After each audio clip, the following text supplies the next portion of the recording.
ऐसी मूसलाधार बारिश हमारे पृथ्वी पर कई वर्षों से हो रही है। कह सकते हैं 2 से 3 अरब साल पहले भी ऐसी वर्षा होती रही होगी, कौन जानता है। लेकिन हमारे पूर्वजों के मन में यह सवाल कब उठा होगा कि आखिर ये बारिश क्यों होती है, वर्षा की बूंदें ऊपर से नीचे क्यों आती हैं। इन सवालों के जवाब हमने ढूंढे, समय लगा, लेकिन हमने खोजा और आज इसका सही नियम हम जानते हैं, क्योंकि अगर सवाल है तो जवाब जरूर होगा। आज हम लोग बात करने वाले हैं भारत के गणितज्ञ, खगोल विज्ञानी, ज्योतिष शास्त्र को नए सिरे से लिखने वाले आर्यभट्ट की, जिन्होंने सबसे पहले पाई का शुद्ध मान दिया, क्योंकि उससे पहले आर्किमिडीज, जो कि गणित के खोजकर्ता या कहिए गणित के पिता कहे जाते हैं, उन्होंने भी इतना शुद्ध मान पाई का नहीं दिया था। शून्य का आविष्कार भी आर्यभट्ट ने किया। ये सारी बातें हम लोग आज करेंगे। उनका जन्म कहाँ हुआ, आखिर उन्होंने अपनी आर्यभट्टियम में ऐसी क्या क्या बातें लिखी जिन्होंने आने वाले जीवन को, जो हमारा जीवन आज दिख रहा है, उस जीवन को उन्होंने परिवर्तित कर दिया। चलिए मिलते हैं आर्यभट्ट और उनके द्वारा किए गए उन कार्यों से जिन्होंने मनुष्यता को ही परिभाषित कर दिया।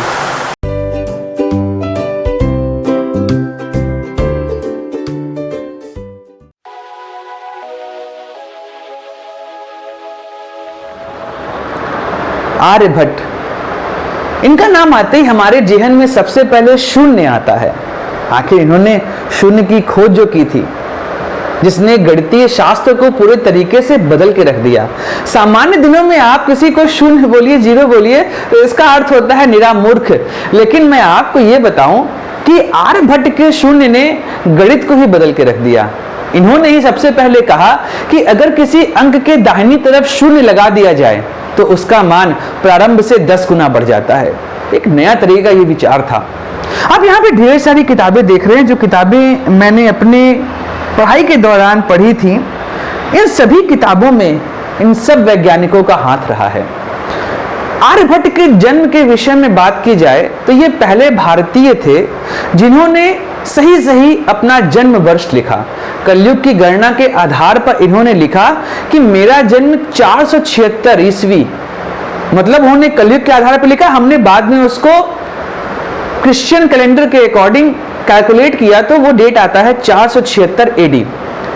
इनके जन्म स्थान के विषय में बहुत सारी भ्रांतियां हैं। एक मत के अनुसार इनका जन्म अशमक महाराष्ट्र में हुआ था, जो गोदावरी नदी के आसपास का क्षेत्र है, उसे अशमक कहा जाता था। वहां पे जन्म हुआ क्योंकि इसके पीछे का आधार कहा जाता है कि इनके माता और पिता अशमक प्रांत से आते थे। लेकिन अगर एक और चीज माने तो इनका आप आर्यभट्टियम पढ़ेंगे तो वहां पर इन्होंने कुसुमपुर, जिसे आज का पटना या प्रारंभ में पाटलिपुत्र कहा जाता था, वहां पर उन्होंने माना है। अब यहां पर ये भ्रांतियां हैं, तो कुसुमपुर भी है और कहीं कहीं अशमक भी लिखा गया है। तो अभी डिबेट का ये प्रश्न है, इस पे ज्यादा हम लोग डिस्कस नहीं करते। लेकिन एक चीज मैं आपको और बताऊं कि आर्यभट्ट ने जो सिद्धांत दिए थे, उन सिद्धांत का प्रयोग आज भी दक्षिण भारत में होता है। इसलिए कुछ लोग इनका जन्म केरल को भी मानते हैं। तो क्या है सही, इसके विषय में चर्चाएं होती रहेंगी। लेकिन हम लोग आर्यभट्ट के विषय में बात कर रहे हैं। तो आर्यभट्ट नालंदा यूनिवर्सिटी, जो कि विश्व की सबसे मशहूर यूनिवर्सिटी एक समय हुआ करती थी, जहां पे दुनिया भर के विद्वान आके पढ़ा करते थे, वहां के ये कुलपति भी बने। कुलपति का मतलब होता है जिसके अंदर पूरी यूनिवर्सिटी कार्य करती हो, जो पूरे यूनिवर्सिटी में होने वाले कार्यों को देखता हो। और ये कहा जाता है कि उस दौरान नालंदा यूनिवर्सिटी अपने समय की सबसे बड़ी यूनिवर्सिटी थी और वहां पर जो जो कार्य उस समय किए गए वो आज भी मनुष्य को और उसके इतिहास को बदलने की शक्ति रखते हैं। और वो गुप्त काल का दौर था और गुप्त काल के दौर में शिक्षा और व्यापार बहुत तेज फैला था। जब हम बात करते हैं आर्यभट्ट की रचनाओं की, तो इसमें 2 रचनाएं प्रमुखता से आती हैं। एक है आर्यभट्टियम और एक है आर्यभट्ट सिद्धांतिका। इसके अलावा कई सारी और रचनाएं करी, लेकिन चूंकि उस समय लिखने की विधा इतनी ज्यादा नहीं थी और छपाई का भी उस समय साधन उपलब्ध नहीं था, इसलिए कई सारी बातें अपने दिमाग में रख कर ही, स्मरण कर कर ही आगे पहुंचाई जाती थी। आर्यभट्टीय सिद्धांत तो लगभग पूरी तरीके से विलुप्त हो चुका है, केवल 34 श्लोक ही उसके मिले हैं। उनके समय के बाद एक और गणितज्ञ भास्कर ने इसके विषय में कुछ बातें कही, जहां से हमें वो 34 श्लोक के बारे में पता चलता है और कई सारी बातें उन्होंने अपने उन श्लोकों में की है। बहुत ही क्लिष्ट वो श्लोक है, उनमें कुछ भी विसंगतियां नहीं है। इसका मतलब अगर आपको सही ज्ञान नहीं है तो आप आर्यभट्ट के उन श्लोकों के अर्थ को नहीं समझ पाएंगे। लेकिन हम आर्यभट्टियन के विषय में ज्यादा बात करते हैं। क्यों? क्योंकि उसमें कुल 121 श्लोक हैं और वो आज भी उपलब्ध हैं और गणित और खगोल विज्ञान से संबंधी वो सबसे अच्छे ग्रंथ माने जाते हैं। इस ग्रंथ के अनुसार ही आज के समय में हम कई सारी बातों को समझ पाए हैं, खगोल विज्ञान की नई विधाओं को समझ पाए हैं। उन्होंने इसको 4 खंडों में विभाजित किया: गीतिकापाद, गणितापाद, काल क्रियापाद और गोलपाद। इन 4 में अलग अलग चीजें लिखी गई। जैसे गीतिकापाद की बात करें तो यहां पर उन्होंने त्रिकोणमिति की बात करी, और मैं आपको बताऊं त्रिकोणमिति को खोजने वाले ये पहले गणितज्ञ थे। इसके पहले किसी ने भी त्रिकोणमिति की बात नहीं की थी। पाइथागोरस का थ्योरम तो आया हुआ था, लेकिन साइन, कोसाइन, ये सारी बातें इसी गीतिकापाद के अंदर ही लिखी गई। और उसके लिए उन्होंने शब्द यूज किया ज्या, कोज्या। यही आगे अरब गया, वहां पे जब बना और फिर वो जाके साइन के और कॉस के फॉर्म में डिराइव हुआ। तो सबसे पहले इन्होंने ही इसके विषय में बात करी। गणितापाद, ये तो बहुत ही महत्वपूर्ण ग्रंथ है इनका। इस ग्रंथ में ही इन्होंने रेखा गणित, अंक गणित, बीज गणित की नींव डाली। बीज गणित की नींव डालने वाले यही थे। इन्होंने अर्थमेटिक प्रोग्रेशन, जिसे आजकल आप लोग यूज करते हैं बहुत ज्यादा, उसके अलावा वर्गमूल अर्थात स्क्वायर निकालना, घनमूल अर्थात क्यूब निकालना, ये सारी बातें यहां पर इन्होंने लिखी थी। पाई की खोज तो हम लोग जानते ही हैं कि इन्होंने की थी। पाई का सबसे शुद्ध मान इन्होंने निकाला था 3.1416। यह मान आज भी उपयोग किया जाता है। इतना शुद्ध मान इन्होंने उसको कैलकुलेट किया और निकाला। काल क्रियापाद उनका एक ऐसा ग्रंथ, काल मतलब समय, तो समय की गणना, इन्होंने उसको काल क्रियापाद नामक खंड में लिखा और उसी के आधार पर इन्होंने वर्ष, मास, सप्ताह, उसके लिए उन्होंने वार शब्द का प्रयोग किया।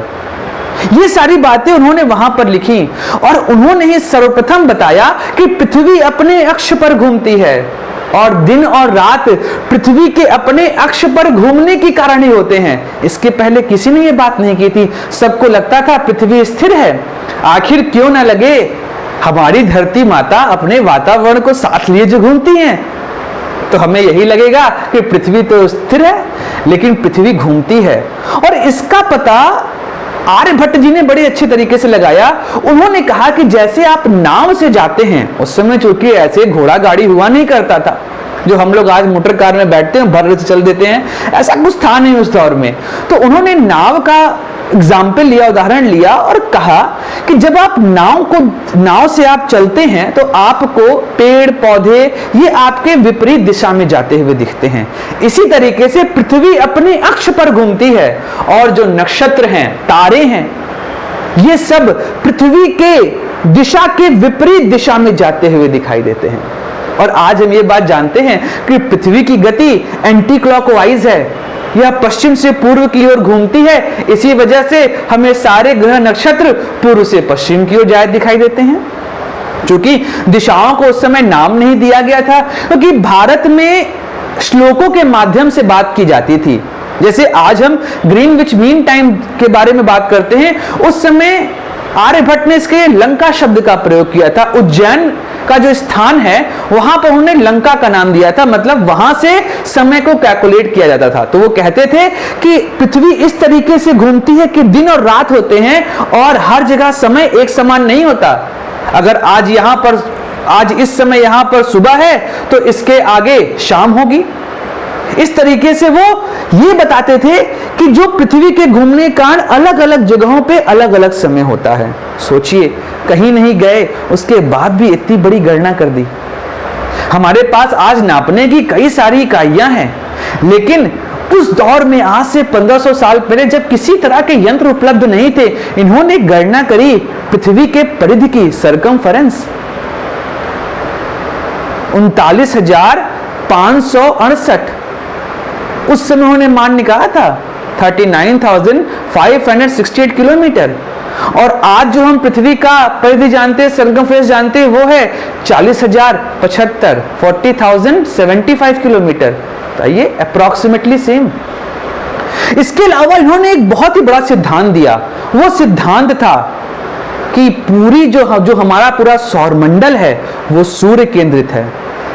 सूर्य केंद्रित कहने का मतलब इसके केंद्र में सूर्य है और सभी ग्रह नक्षत्र इस सूर्य के इर्द गिर्द चक्कर लगाते हैं। इन्होंने टॉलमी के द्वारा दिए गए भू केंद्रित सिद्धांत कि अर्थ ही सेंटर है उसको खारिज कर दिया और एक नया सिद्धांत निकाला कि सारे ग्रह, उसमें पृथ्वी भी है, वह सूर्य के इर्द गिर्द घूमती है।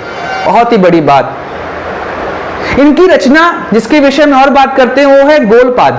गोल मतलब स्फेयर, और इसी स्फेयर में इन्होंने चंद्र ग्रहण और सूर्य ग्रहण के बारे में बात करी। इन्होंने यह बताया कि अगर पृथ्वी केंद्रित होती तो उस समय सूर्य ग्रहण और चंद्र ग्रहण नहीं लगते। तो उन्होंने सही सिद्धांत दिया कि आखिर किस तरीके से सूर्य ग्रहण लगता है और किस तरीके से चंद्र ग्रहण लगता है। इसके अलावा इन्होंने सूर्य से पृथ्वी की दूरी को भी माप लिया। इनके पास कोई यंत्र नहीं, फिर भी माप लिया। और आज हम जानते हैं कि पृथ्वी और सूर्य के मध्य की दूरी 15 करोड़ किलोमीटर है। इन्होंने 14 करोड़ किलोमीटर बताया था, जिसे हम 1 एस्ट्रोनॉमिकल यूनिट कहते हैं। सिर्फ यही है नहीं रुके, इसके अलावा इन्होंने पृथ्वी के एक दिन की गणना करी और इन्होंने बता दिया कि पृथ्वी का जो एक दिन होता है वो 23 घंटा 56 मिनट और 4.1 सेकंड होता है। मतलब आज के मान से 0.86 सेकंड ज्यादा, लगभग बराबर। इन्होंने वर्ष की गणना करी। इनको लगता था कि ऋतुएं, अभी तो ये ऋतु बीती थी, फिर एक सर्किल बाद ये ऋतु वापस आ गई। तो इनको लगा कि ये जो मौसम का चक्र है इसके पीछे कहीं ना कहीं पृथ्वी का घूमना ही एक कारण है। और उन्होंने वहां से गणना करी पृथ्वी के वर्ष की और बताया कि पृथ्वी का वर्ष 365.25686 है, जो आज के मान से थोड़ा सा ज्यादा, बहुत थोड़ा सा ज्यादा, वो भी पॉइंट में। बताइए, ऐसी गणनाएं उस समय करना। चंद्रमा के एक चक्कर की गणना करी तो लगभग 27 दिन। आज भी आप देखेंगे तो लगभग यही आता है चंद्रमा का पृथ्वी का एक चक्कर लगाना। तो जिस समय उन्होंने ये सारी गणनाएं करी उस समय किसी भी तरह का यंत्र उपलब्ध नहीं था। उन्होंने ये सारी गणनाएं गणित के सूत्र के आधार पर की और ऐसी ऐसी रचनाएं जो आने वाले समय में वैज्ञानिकों के लिए आधार बनी।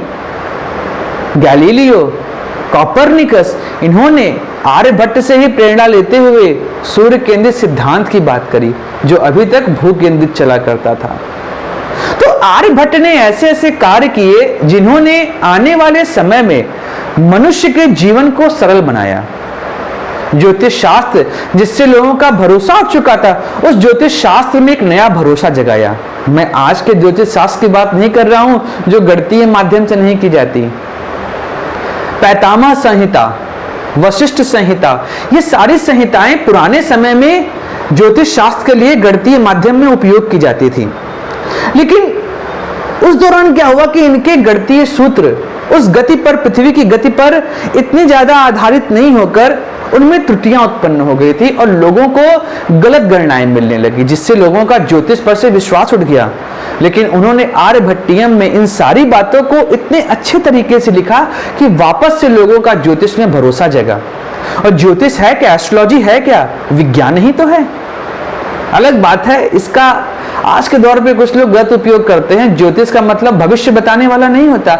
ज्योतिष का मतलब होता है जो नक्षत्रों के आधार पर, ग्रहों के आधार पर आपके आने वाले जीवन के बारे में बता सके कि वो नक्षत्र आपके आने वाले जीवन पर क्या प्रभाव डालेंगे।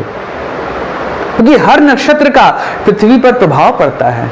चंद्रमा से आने वाली किरणों का पृथ्वी पर प्रभाव पड़ता है।